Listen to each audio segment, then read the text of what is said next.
Welcome to Automate Your Agency. Every week, we bring you expert insights, practical tips, and success stories that will help you streamline your business operations and boost your growth. Let's get started on your journey to more efficient and scalable operations. All right, Micah, for this episode, I've been noticing a trend in discussions that I'm having, and it's around the sales process. And I've heard it multiple times where the people that I'm speaking with say, I'm spending so many hours in the sales process and they're not even a client yet, meaning that it's not billable time, right? This is just the sales process to get them to be in a paying client. Right. Right. Yeah. How much time do you actually spend trying to get money coming in the door versus having money coming in the door and then spending time? Yes. So I have developed, I guess we together, because you did have some input into it, but the 5 ways to use AI in sales. And I Yeah. think I just love it. I say my favorite all the time, but because I live on the sales side more often, it is just so cool the stuff we can do with AI. Yeah. So maybe we should list the 5 things and then go down and deep dive. Yeah. All right. So, number one, automated outreach. Two, lead magnets. Three, sales discovery. Four, proposal generation. And five, no one's favorite, kickoff decks. I like kickoff decks. What are you talking about? That's my favorite part because then they're paying clients and they're coming in and we're doing work. Okay, but you're trying to get what's in your head from the sales process out of your head to the account management team. Oh, building kickoff decks. I'll tell Yes, you, yeah, spoiler alert, it's my favorite because we've fully automated it. that's true. It's really cool too. So, kickoff deck to client onboarding, I would put together because it's all the pieces that we put together to go from they've signed the proposal, they're coming on board, and now we need to hand it off to account management. Yeah. So, number one, automated outreach. I want to say something on this one super quickly because I get people that ask me about this. And the perception of automated outreach is the super spammy, super like, let's have AI generate everything for us. And then it just comes off as like this not great thing that maybe won't work at all. But the reality is, if you're sitting there and trying to reach out to people and you're typing it in your Gmail or Outlook and you're doing one email at a time, you can automate that and have it be just like you sitting there and typing all the time. Like that's what we're talking about here. Yes. So I'm a big advocate of exactly what you just said. It's like we're not talking about spamming people by the thousands. It's automating what you would be trying to do anyway. And I say trying because most of the time follow up does not happen because it is at the bottom of people's list. So a couple of things like your following up from going to an event and you have a stack of business cards or people that you've spoken to, how can we automate that? It's super easy. And then the other side is preparing to go to an event where this automation and appointment setting prior to trying to figure it out when you get there is it's night and day for your experience. And we have one client 3 weeks before the event, she was 100% booked out in meetings because of the outreach. It was what she would have been doing anyway, but we could alleviate it with automation. Yeah. I mean, even for myself personally, right? When I wanted to go out and reach a group of people to invite them to coffee just to meet, not to sell them anything, just to get to know people. I could have sat in front of my computer and typed out 100 frickin' Gmail emails and manually sent them all out. And guess what? I would have been using a template. I would have been copying and pasting, and I would have manually sat there for who knows how long. I don't even want to know to Yeah. send it out. Or I could build a lead list who I want to send it to.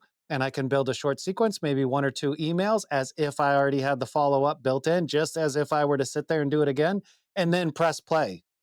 And then the machine does it with my messaging, with my email address, with everything. Now, big warning here. Do not abuse this to send out a whole bunch, like Elaine said, because you will get blacklisted and your email will no longer send. Yes. So So, we have a whole episode on this. And yes, so we'll link to it in the show notes and we talk about all of the things to watch out for. We recommend some platforms. And like Micah said, you do want to be careful. The other side of it that I'll just plug really quickly is it's multi channel, meaning you can do email and LinkedIn. And it's very powerful and you don't have to worry about the follow up. it's amazing. Okay. Automated outreach. If you're not doing it, look into it. Call us, talk to us. We're happy to share ideas. Yes. All right. The one of Number the coolest two, ones. lead magnets. Yes, okay. These are not stale, what you normally would think of as a lead magnet. These are personalized, customized lead magnets. They're dynamic. I mean, how many more descriptive words can we come up with these? I've got a couple more. You, no, I don't. I don't. Don't Okay. call me on it. Okay, good. Um, these are so powerful. We have a client and she comes to the meeting, printed out the lead magnet that she used with our company. And it's so personal to them, but still about what we do. And that's the key piece. What are the pain points that your clients have that you have a solution for? You already know these things. You have a business that does something. But whenever we're thinking about lead magnets previously, they're the stale PDFs. Everybody gets the same one. But we flipped that around and said we don't want that garbage. We want them to be customized to what that person's pain points are and then they have a valuable asset to leave with whether they ever talk to us again. I mean, honestly, it's hard to determine whether we should call them lead magnets or tools because the reality is what it turns into is a lead magnet that's a tool that is Mhm. providing instant value to your potential, to your audience, to your ICP, to your prospects. Yeah. That's that's the bottom line, and the automated part comes in, you're not hiring somebody that's sitting and taking in this form data and then manually creating a PDF from that form data to personalize it, and 2 weeks later, they get a response. No, we're automating it, the form comes in, it goes through a workflow, an AI agent sits there and goes, "Hmm, yep, cool, got it," builds the PDF, emails the PDF, and it's an instant occurrence. Yeah. I really like that you called it a free tool and that for all the podcast interviews, virtual speaking engagements, in-person speaking engagements, that's how they refer to it. Is like, what are the free tools for your speaking engagement that you can give the audience? Those are the free tools, which in turn are my lead magnets for our company. So it's definitely a terminology change. Absolutely. Okay, number 3, sales discovery. This one, so much time could be spent on for a sales team trying to figure out who they're talking to. Okay, let me challenge that for a second. You did use the word could, but the reality might be so much time is probably never spent by a sales team who could be learning who they're talking to. So that's why I said could, and I'm glad you picked up on that because there are 2 ways that this happens. A, it doesn't happen, and they're going blind into the meeting, which is so disorganized. And then or the other side is they are doing the research and spending 20 minutes per meeting researching the client and trying to uncover what it is that they do. Yep. So to automate this, you could set up your sales CRM so that in your sales pipeline, you have a deal that moves through needs discovery. The second it moves to needs discovery, that triggers an automated workflow that, again, takes all the notes, any transcriptions from calls that have happened, anything to get to that lead point and say, what do we know about this company? And it can immediately go out to the web, find publicly available information. It's not going to secret login websites. It's going to do research as if a person was sitting there on a team doing research about a potential deal or a potential prospect or a potential lead and getting all that information and then correlating it into a nice executive summary with ideas on things like talking points and recent awards they won and new locations they've opened and how that applies to the services you offer so that you have all that information in 30 seconds. And how it applies to the services you offer is the key point. I don't care if they're transporting beef from one location to the other when I'm over here doing service operations. I care about what they're doing on their internal teams. So, how it applies, how you could help based off that information is so important. And it's super cool to see. It's in seconds. Yes, and even for a I would say green salesperson or somebody who's just coming in who might be hired recently, it's a training tool. That whole piece just makes it so easy to work through and understand what's going on. All Mhm. right, we've got one left. We saved the best for last, even though nobody likes it, according to Elaine. And it's my favorite part just because we did automate it. It is that handoff, that whole concept of No, we've won a Micah, deal. Micah, you skipped proposal creation. What? I didn't even want to do that one. Just kidding. Okay. I'm getting way ahead of myself. Let's do proposal creation. We are not at the last one. We haven't We're sold at them yet, number Micah. We 4. just know who our customer is, our potential customer is. Yes. Okay. In my head, we already recorded that whole segment. All right, number 4. We're going to keep all this in too. We don't even need to edit this out. Okay, all right. Let it be said that Micah cannot read past number 3 and hates number 4s. All right. No, we're not Number getting rid of 4, number 4. proposal creation. We automated it so well, we could skip the entire segment of this episode. No, but we did automate it really well. So, like Micah was saying with sales discovery, it's based off of a stage in the CRM. So right now they're in discovery stage. You have a call booked with them. You have the call. You know what their pain points are. Man, you know exactly what you're going to sell them. I hope you know that by the end of the call. And using the transcript, put that into the CRM, and all you do, this is it. You move it one click to proposal stage, and the rest is magic. That one button, that's it. Just one click and it kicks off into your proposal software. So we use PandaDoc for proposal software, but it could be used even in Google Docs or something like that. As long as Google there's a template, Slides? Google Slides, yeah. Yep. As long as there's a template available that has technology or it is software and it has some type of access that we could Some hide type of in, API. Yep. yeah, then it can be created in. And this saves hours per proposal. It Yes. used to and then, when we talk with other either salespeople or founders, whoever's in the position to be creating proposals, it is such a time-consuming piece because you wanna get it right. You just spent this time having the conversations with the client. You know what their pain points are, but how do you translate that into a proposal? Well, with AI and automation, like, that can be It's done. here's the honest truth. It does it better than humans. It Yeah. it really does. What human wants to sit and read or rewatch an entire transcript or do this the second you get off of a call and then write an entire proposal based on everything and then nail it so that the people who read the proposal go, "Holy crap, you got exactly what I was looking for into Yeah. this proposal." Nobody, but AI can. All I right. I I love that point, Micah. It does do it better than people. We don't have the capacity to sit there and spend that much time when it can do it in less than a minute. Yes. Yes. And the real nice part is all you have to do is make some quick edits, if any, and it's out the door and ready to go. Yeah.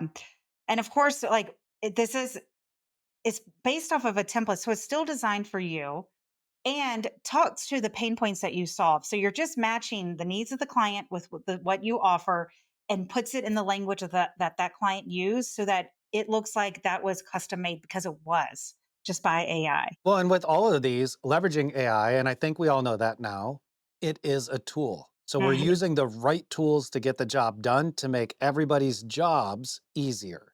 Yep. It's amazing. It's amazing. All right, Elaine, I'll let you introduce the last one. Why? You've already introduced it. All right. So number 5 is that client handoff. So they're coming on board and sales needs to get them to onboarding and that can involve kickoff decks and new client onboarding because now they need to be into your systems You need to invoice them. You need them to be maybe in your project management system. You need to do all the things to make them a part of your process now. Yep. I do like this one a lot. It has helped so many of our clients. It's helped us. The kickoff decks is a relatively new one because we can leverage AI agents again to do this type of work. Again, it's like the proposal, it's coming from a template, but it's filling in the details with exactly what the client is saying they want and how they need it and what order. And you can have a discussion with a client leading up to a one deal and a kickoff, and there can be multiple people in that conversation. The AI is going to be able to follow all of those and understand where it ends up, and then you give it essentially just the placeholders to say, just like a human, this is what we need to fill in, this is the parts that we need to say, let's take what we talked about and put it in this deck, and it happens in seconds. Okay, I've got to like talk about how amazing this is for a second because I had my doubts when y'all built this.